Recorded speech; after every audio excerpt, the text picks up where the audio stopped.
Hello students, आज हम आपको मुस्लिम विधि के अंतर्गत आजीवन हित का दान कैसे किया जा सकता है इसके बारे में बताएंगे। आजीवन हित का दान। इससे पहले हम देखते हैं कि जब किसी व्यक्ति को संपत्ति का स्वामी जीवन काल के लिए बनाया जाता है तो उसे आजीवन संपदा होती है तथा उसकी मृत्यु के बाद उस संपदा पर उसका कोई अधिकार नहीं होता।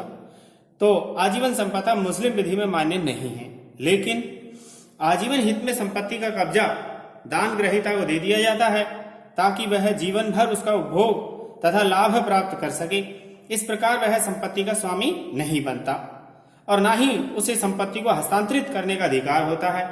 उसकी मृत्यु के बाद संपत्ति उसके उत्तराधिकारियों को भी नहीं मिलती है, बल्कि सिर्फ उपभोग उसके जीवन काल के लिए होता है। इसको कहते हैं यूसुफ्रक्ट। जीवन काल के लिए उसका उपभोग कर सकता है, संपत्ति का स्वामी नहीं होता बल्कि उसका लाभ प्राप्त कर सकता है। इस प्रकार मुस्लिम विधि के अंतर्गत संपत्ति के दोनों काय तथा फलोपभोग के दान के आधार हो सकते हैं। फलोपभोग का जीवन भर यह निश्चित समय के लिए दान आजीवन हित होता है। मोहसिन अली वर्सेस मध्य प्रदेश राज्य, AR 1975 सुप्रीम कोर्ट। इस केस में सुप्रीम कोर्ट ने निर्धारण किया कि संपत्ति के फलोपभोग में सीमित समय के लिए हित का निर्माण करना मुस्लिम विधि के अंतर्गत आवश्यक रूप से विपरीत नहीं होता है। आजीवन हित निम्नलिखित तरीकों से उत्पन्न किया जा सकता है। फर्स्ट है पारिवारिक वक्फ द्वारा। आजीवन हित पारिवारिक वक्फ के द्वारा उत्पन्न किया जा सकता है। उदाहरण के लिए एक्स अपनी संपत्ति का वक्फ अपने बच्चों तथा उनके वंशजों के लिए करता है, अर्थात वक्फ अलल औलाद, तथा उसकी समाप्ति पर स्कूल के लिए करता है। बच्चों तथा वंशजों का पीढ़ी दर पीढ़ी आजीवन हित होगा और ये मान्य होगा। दूसरा तरीका है वसीयत द्वारा। आजीवन हित वसीयत द्वारा उत्पन्न किया जा सकता है। उदाहरण के लिए एक्स को जीवन भर के लिए वसीयत द्वारा आजीवन हित दिया जाता है तथा बाद में वाई को, तो एक्स के पक्ष में आजीवन हित वैध है। कोई भी मुस्लिम आजीवन हित की आड़ में अपनी संपत्ति के 1/3 से अधिक भाग को दान नहीं कर सकता। अनार अली वर्सेस अमर अली।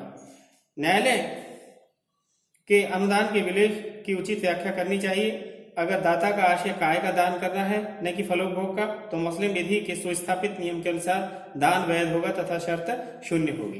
तीसरा तरीका है नवाब अमजद अली खां के केस के अनुसार पहले दान में जीवन हित नहीं दिया जा सकता था, इसलिए आजीवन हित का दान ऐसी शर्त वाला समझा जाता था जो उसके दान को पूर्णता से नीचे ले जाता था।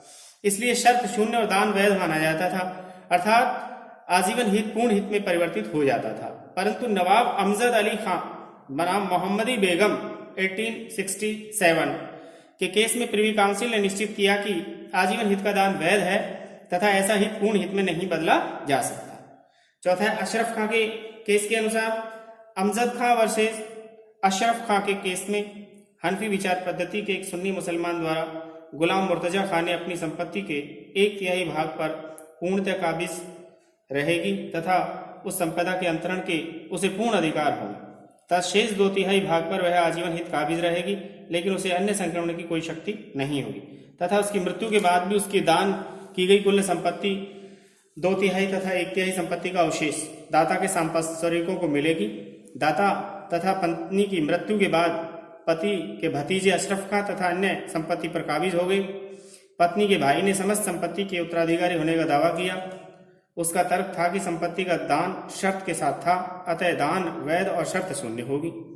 प्रिवी काउंसिल ने निष्कर्ष के तौर पर कहा कि दान ग्रहीता की मृत्यु हो जाने पर दाता के संपार्श्विकों की संपत्ति की वापसी समस्त संपत्ति के संबंधित थी, न कि सिर्फ 2/3 संपत्ति से, जिसके बारे में पत्नी को अन्य संक्रमण की शक्ति नहीं दी गई थी। परिणाम स्वरूप दावे में संपार्श्विक सफल हुए। प्रिवी काउंसिल ने प्रतिपादित किया कि आजीवन हित को पूर्ण हित में नहीं बदला जा सकता। दूसरे शब्दों में काय का दान नहीं माना जा सकता जिससे कि दान मान्य हो तथा शर्त शून्य हो। अनेक उच्च न्यायालयों ने इस निर्णय का अनुसरण किया है। नेक्स्ट है सरदार नवाजिश अली खां बनाम अली राजा, AR 1948 का। प्रिवी काउंसिल का इस केस में के निर्णित नियम के अनुसार यदि कोई मुसलमान अपनी संपत्ति ABC को उनके जीवन काल के लिए वसीयत कर देता है और ये प्रावधान करता है कि अंतिम उत्तरजीवी वसीयतदार को अपना उत्तराधिकारी नियुक्त करने की शक्ति होगी, तो ऐसी शक्ति मुस्लिम विधि के किसी भी शाखा के अंतर्गत मान्य नहीं है। नेक्स्ट है अंजुमन आरा बेगम बनाम नवाब आसिफ कादे। इस केस के अनुसार कलकत्ता उच्च न्यायालय ने निर्णय दिया और उस निर्णय के अनुसार ये बात साबित हो चुकी है कि आजीवन हितों का दान चाहे किसी भी विचारधारा के मानने वाले व्यक्ति द्वारा क्यों न किया गया हो वैध होगा, परंतु अभी भी इस विषय पर शंकाओं का समाधान पूर्ण रूप से नहीं हुआ है। नेक्स्ट है पारिवारिक व्यवस्था द्वारा बाय फैमिली सेटलमेंट। परिवार के पक्षकारों के झगड़ों को निपटाने का करार जिसमें किसी प्रतिफल के लिए कोई व्यवहार भी हो पारिवारिक व्यवस्था कहलाती है। पारिवारिक व्यवस्था के द्वारा भी आजीवन हित का निर्माण किया जा सकता है। एक मुसलमान वारिस द्वारा अपने आकस्मिक उत्तराधिकार के अधिकार को छोड़ देना सामान्यतः मुस्लिम विधि में शून्य माना जाता है, परंतु उसे छोड़ने के साथ प्रतिफल शामिल हो और वह पारिवारिक व्यवस्था का अंग हो तो पूर्ण रूप से वैध माना जाएगा। इस तरीके से 7 तरीके बताएं जिनमें आजीवन हित का निर्माण किया जा सकता है। पारिवारिक वक्फ द्वारा, वसीयत द्वारा, नवाब अमजद अली खां के केस के अनुसार, अशरफ खां के केस के अनुसार, सरदार नवाजिश अली खां बनाम अली राजा केस के अनुसार, अंजुमन आरा बेगम वर्सेस नवाब आसिफ कादिर के अनुसार और पारिवारिक व्यवस्था द्वारा। Thank you.